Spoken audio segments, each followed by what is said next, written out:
Hi, welcome back to another episode of the podcast, Nobody's Doing It Right. For today's episode, I actually want to do a deep dive into the topic of intuition. If you've been following my work for a while, you probably already know that a couple of years ago I was hosting webinars, kind of like on a weekly or bi-weekly basis, but it's kind of hard to host events like that consistently. And so after a few of them, I decided to just kind of retire the webinars altogether.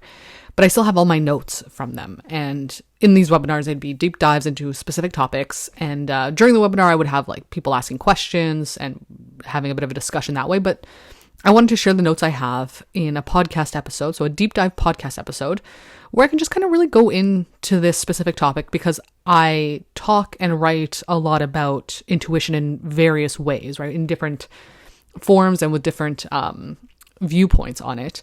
But I don't normally go into like the full depths of intuition and all its intricacies and nuances. So I wanted to do that for an episode. And I think it'll be just a good use of the notes I have already for these webinars that I'm not going to be doing anymore. So yeah, let's get right into it. I want to start first by asking the very simple question of why is your intuition important? Because we talk about intuition all the time, but what's really the purpose of it? Why is it important to us? Intuition is what guides you when logic or reason aren't an option or aren't helping you figure things out. I think those of us who are perfectionists, overthinkers like myself, ruminators, we try to use logic, reason to get to answers. And obviously logic and reason have their place and they are important as well. But there are some things in life that aren't up to logic and reason. You can't logic and reason your way out of everything. Sometimes things are up to your intuitive feelings and awarenesses that aren't quite tangible. Like you can't quite put your finger on what they are. They're just there. They exist within you and they are just understandings that you have. That's your intuition. You can't really put logic or reason to them because maybe logically it doesn't make sense why you're feeling this way, why you know that you have to do something. That's your intuition speaking. And that's why it's important because sometimes you do have experiences or circumstances that require you to let go of logic and reason because there's just something else there. And your intuition is really tied to your primal gift of fear. And I've talked about the book, The Gift of Fear, before in the past, and I think it's a great book for anyone who's interested in it. But it's tied to this part of you that is trying to keep you safe all the time. And there is this primal fear, right? This primal part of us that knows and understands danger in its purest sense, right? Like danger from a person, a predator, whatever. Our intuition is tied to that. It's linked to that. It perceives things that we might not necessarily perceive consciously. And it knows. And you might not be able to really put your finger on why you're feeling this way about a person or something, right? Something's triggering this primal fear.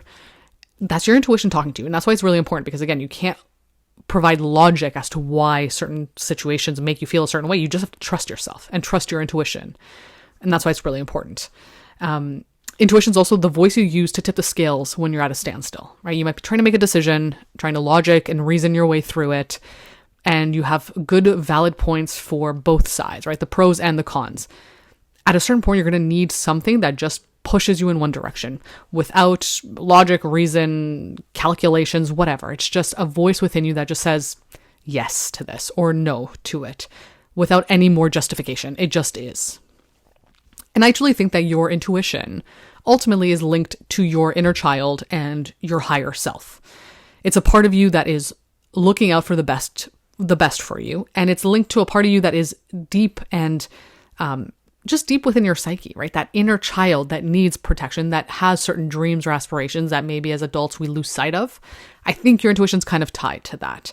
And I do think ultimately your intuition is trying to keep you, it's trying to make you happy, right? It's trying to find the most aligned path for you. But I do think, and we're going to talk about this as we go on, but your ego will come in and try to protect you as well. But your ego's idea of protection is different than your intuition's. And we're going to go into this. But I do think it is your higher self speaking to you and it's in tune with your inner child. So how do you know that you're listening to your intuition? Because this is a question I get a lot in my content when I have client calls. I think my intuition is very strong and I have a good relationship with my intuition. And so when I try to explain it to people, it's really hard because how do you explain that feeling to someone who struggles to understand it? So I think a way to understand that you aren't listening to your intuition, right? You are not paying attention to it, is that you're feeling stuck. You're feeling like you can't move, you can't make a decision, you're stuck in place. I think that's a really good sign that you're not listening to what your intuitive self is telling you. Every decision you make doesn't feel right or doesn't lead to outcomes that feel aligned. I think this is tied more to the ego-based decisions. The ego trying to protect you, making you choose things that maybe are more aligned with somebody else's idea of what's right, or what might make you feel like, oh, this is the safest, most certain path, but is it aligned with you? Sometimes what your intuition understands to be aligned with you won't feel certain or safe because, again, it's not necessarily tied to logic or reason. You are constantly considering what other people think about your decisions, right? That's another sign that you aren't paying attention to your intuition. Sometimes your intuition will tell you to do something that others wouldn't do. And not in the sense of trying to hurt you or harm you or whatever, but not everybody is on your path, right? Not everybody gets it. And so if you are always paying attention to what other people think about your decision, I would bet that you're probably not listening to your intuition very much.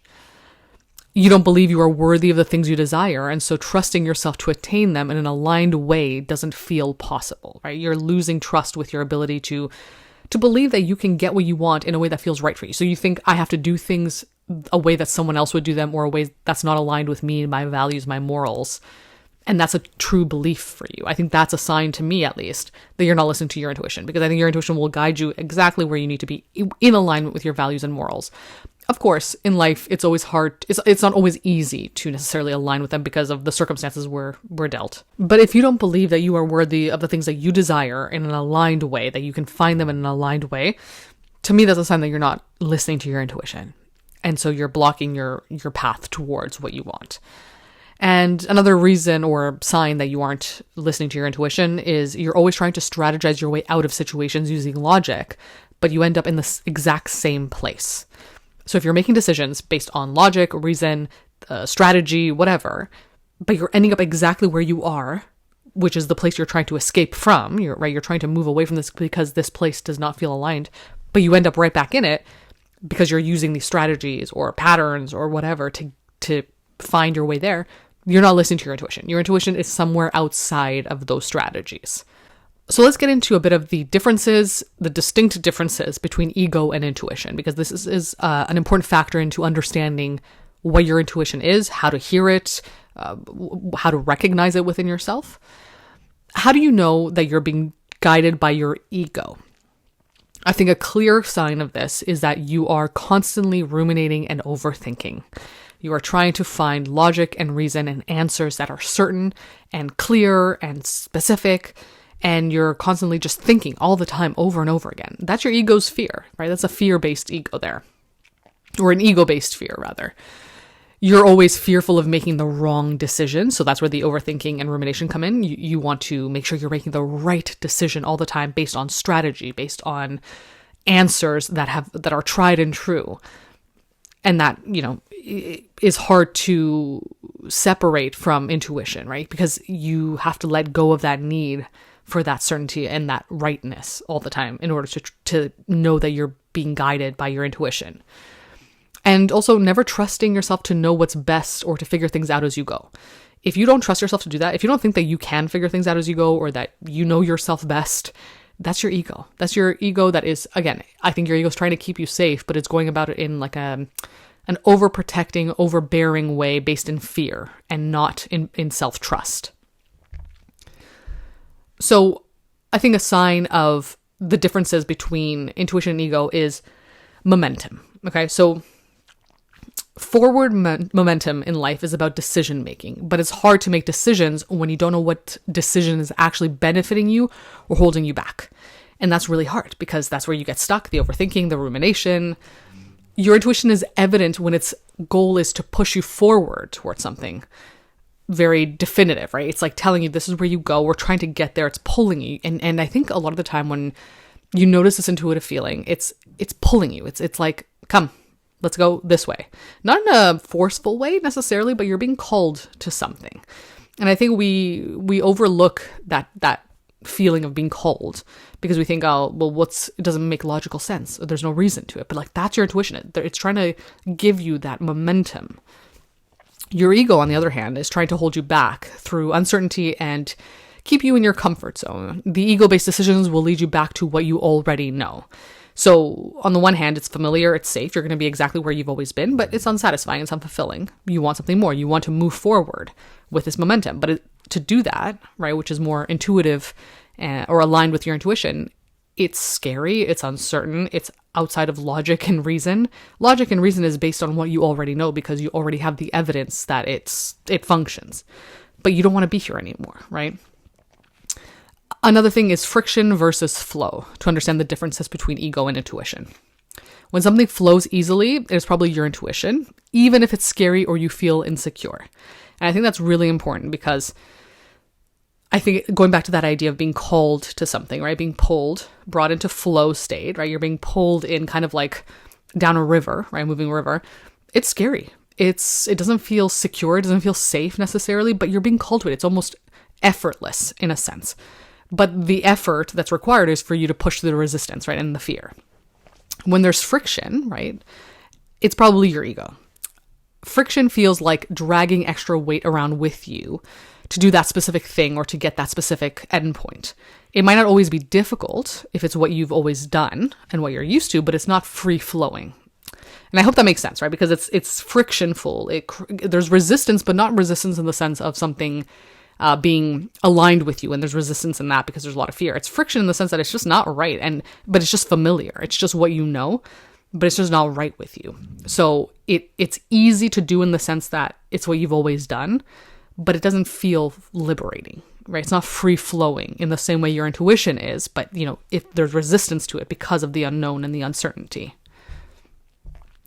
Another key difference or signs of differences between ego and intuition is perfectionism. Constantly needing control will make you lean toward ego versus intuition because intuition requires trust in yourself. Self-trust is a huge component in intuitive feelings and understandings. If you're trying to make decisions that lead to a perfect or idealized outcome, that's your ego. If you're comfortable making a decision that isn't perfect or idealized, but feels most right in the moment, then that's your intuition. There's no overall right or wrong decisions, just what's right or wrong now, right now, in this moment. And then those decisions will lead to other ones. It's kind of like a domino effect, right? So self-trust is necessary to believe you will figure things out as you go, as these domino pieces fall. So we have to get rid of the idealized outcome, right? Because that's ego-driven. And being comfortable to make a decision right now that feels most aligned with what you need right now. And I know that's terrifying because you think, well, how will I know that that's going to be right for me in the future? And it's like, it might not be. And that's the point. You're not trying to preemptively plan your life. And yes, of course, there are some things in life we do want to plan, of course, but not from this perfectionist standpoint based in fear, right? Based in wanting to control things or to have certainty in your life. You don't have room for intuition then. You cannot have intuition functioning if you're trying to do that. You have to trust that you will figure things out and go step by step. Impulses is another distinction between ego and intuition. Your impulses, right, the things that you immediately go to as responses or reactions are usually your ego, right, because they're guided by your fear. Always ask yourself what that first thing is you feel eager to do. What does it come from? Who told you it was right? What does right mean in this context? Your impulse to do something will usually guide you back to your comfort and safety, but an impulse isn't always what's intuitively aligned for you. Sometimes impulses can be intuition if they aren't fear-based. Intuition is swift and can encourage you to act quickly. So impulses are important to understand that, like, to really be to distinguish between fear-based impulses and intuitive-based impulses. Now, when I say an impulse, what I mean is, okay, you're encountering a person, a circumstance, a situation, and you have a reaction that's already kind of ingrained in you. That is the first thing you go to. So for me, as an example, when I encounter certain stressful situations, my impulse is usually to take something personally, or to maybe, if someone messages something, my impulse is to not respond, because that would fulfill the core wounds I have of like, oh, I don't want to be too much. I don't want to be whatever. I don't want confrontation. That's an impulse. And that I know for me is not the right way to approach it because it is fear-based. So I've kind of trained myself now to do the opposite, right? But however, there are many circumstances where you are in a moment and you're free flowing and you're in a place of alignment and you've cultivated your self-trust and you are met with a certain situation and you have an impulse to do something, but not something because it's based in fear to protect yourself, but it's something that you maybe never have done before, but it just feels like the thing to do. It just feels like a calling and it doesn't make sense and you don't understand it. And it's an impulse, but it's not fear-based. That, I think, is more aligned with your intuition. I hope that makes sense. Another distinctive feature of intuition versus ego is yes versus no. So what I mean by this is intuition is a strong but subtle yes or no. It doesn't require you to question it because the answer isn't based in logic or reason that can be, out-logicked or out-reasoned. It just is. And I think that's a really hard part of understanding your intuition. There are probably situations in your past where you felt that strong yes or no and you either ignored it or leaned into it. And I think it's important for you to try to remember what that felt like and what the outcome was for you. This has happened so many times in my own life. Your intuition is subtle. It's kind of, it's not loud. It's not trying to get your attention. It just is. And so if it just is, it's not going to be sounding the alarms the way your fear will. It won't be trying to get your attention because it knows that this is the truth for it, if that makes sense, and for you ultimately. So it's subtle and it's going to not make sense all of the time, but it's either a yes or a no. It's clear, it's concise, it's swift, it just is. Fear versus love is another way to distinguish between ego and intuition. If you want to understand if a decision is rooted in intuition or ego, ask yourself if it's based in fear or love.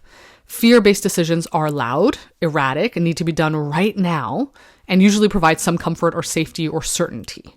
Love-based decisions are subtle and don't always provide comfort or certainty because it might be something you've never done before, but it might also be the kindest thing for you to do for yourself right now.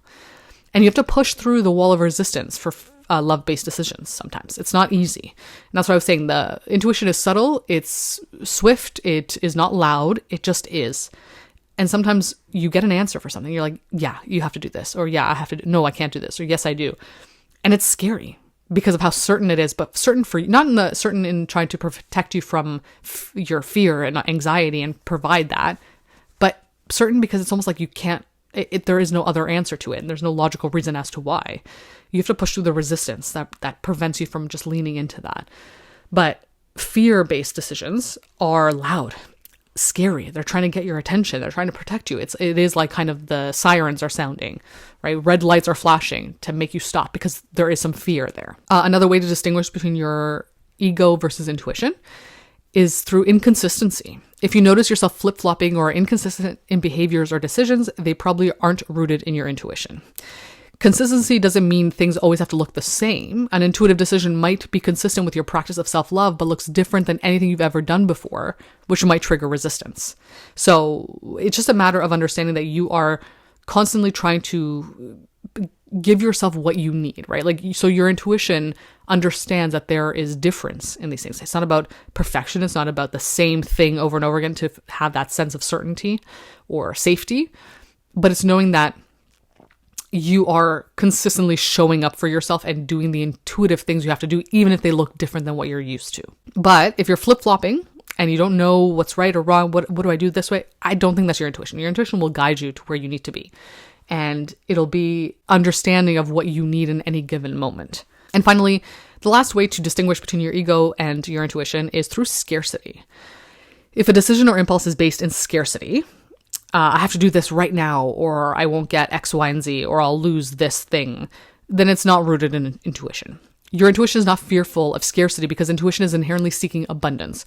The point of your intuition is to get you to where you truly need to be. So again, if you're trying to make decisions out of scarcity, that's fear-based and that's your ego. But abundance for the ego will look different than abundance for your intuition. So an intuitive decision might make you have to let go of something, right? Which can trigger this fear of scarcity. But that thing you're holding on to might be making you lose out on way more that's on the other side of this resistance. So scarcity, letting go, all that stuff is going to be triggered here. But when you're trying to be abundant in terms of your intuitive abundance, sometimes you have to let go of things. And that might feel like scarcity, but it's not scarcity. It's actually opening you up for more. But your ego will cling to things. It'll try to hoard things because of this fear of scarcity and not having enough or losing something. But that thing that you are, called to let go of might be the very thing you need to let go of. It might not be good for you, but your ego doesn't know that because it's fear-based.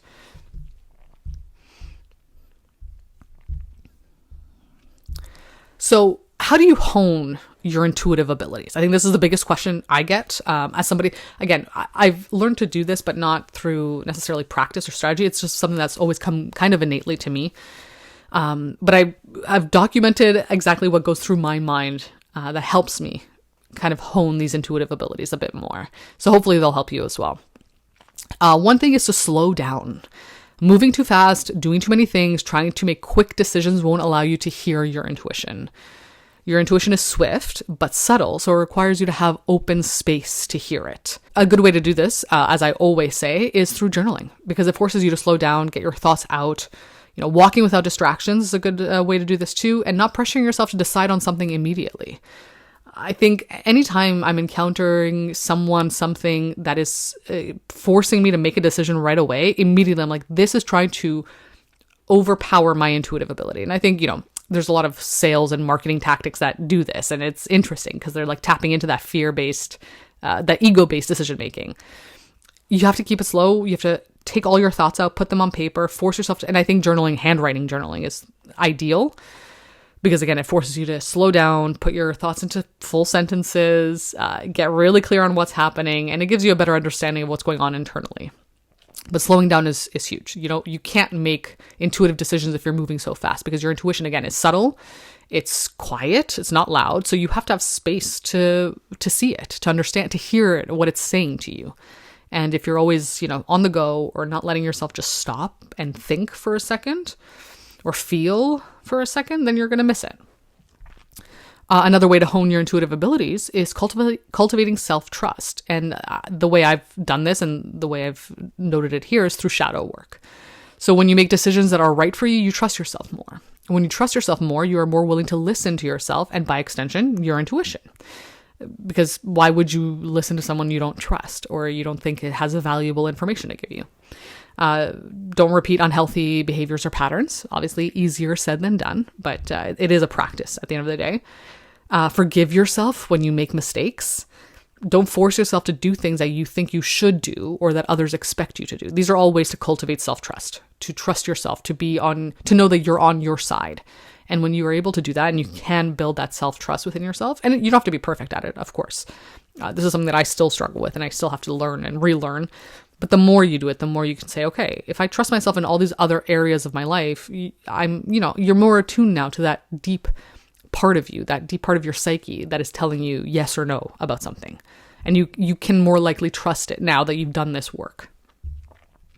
Another way to hone these abilities is being willing to hear a different answer than what you want, which I know is maybe the hardest part of this because, again, it's rooted in ego, in fear, scarcity, all that stuff. Sometimes your intuition won't tell you what you want to hear, but what you need to hear and what's best for you to hear. So it might mean letting go of something or someone. You don't want to do it necessarily. Maybe there's a part of you that, scarcity, ego, whatever. And you have to be open to that, right? You have to really be open. Okay, there's a part of me that's telling me this thing or giving me this answer. I don't want to hear it, and that's exactly why I probably should listen to it. There's something there for me. Put away your ego or expectations of what you think your life should look like. It's not going to get you anywhere if you're trying to cultivate an identity around these things that you think you should be or what others have told you. There's no space for your intuition there. This is the hardest part of the intuitive process because it makes you have to have faith that you do know what you need, even if it doesn't appear that way on the surface or goes against these expectations. It's all about trust at the end of the day. It's faith, it's trust, it's deep belief without reason or logic. And that's really difficult, and that's why it's a practice. You have to kind of keep doing it over and over again. And the final way to hone your intuitive abilities is taking action, even when it's scary or uncomfortable. Actually, especially when it's scary or uncomfortable. Not like threatening in terms of your safety necessarily, but in moments when you feel like I can't do this because of X, Y, and Z, or some sort of fear that has to do with your ego. Your intuition also requires you to take action, especially when that action is scary or uncomfortable, because the scarier it is, the more you can practice the self-trust. when things aren't logical is when you need to push through the most, right? There's something here that you're being called to. It's scary, it's uncomfortable, and you have to push through that because you have to see what's on the other side of it. There's a reason you're being called to it. Of course, be mindful of your safety and well-being, but don't shy away from doing something out of the norm if you're being guided to it. You have to trust yourself and risk it. A lot of trusting your intuition has to do with risk as well. There is risk, but I don't think it's actually as much risk because it's tied to your intuitive understanding of yourself. So like, there isn't really much risk in that. Of course, there are external circumstances that might not always be in tune with your intuition and aligned with it. And yes, of course. But also for you and yourself, there's no risk in trusting yourself because you know yourself. But, obviously it requires all this work that we've been talking about so far. And recognize where your resistance lies and lean into it because it's probably where your intuition is. So when you notice yourself being resistant to something, an answer, an opportunity, whatever, resistance. I don't mean friction because it's not right for you, but like resistance because maybe it is right for you, but there's fear and anxiety and scarcity and all these other things. Lean into that. I think that for me is a game changer when it comes to understanding my intuition better. There's a reason I'm being called to it. There's a reason it's telling me to do this. And there's also a reason why I'm resisting it, right?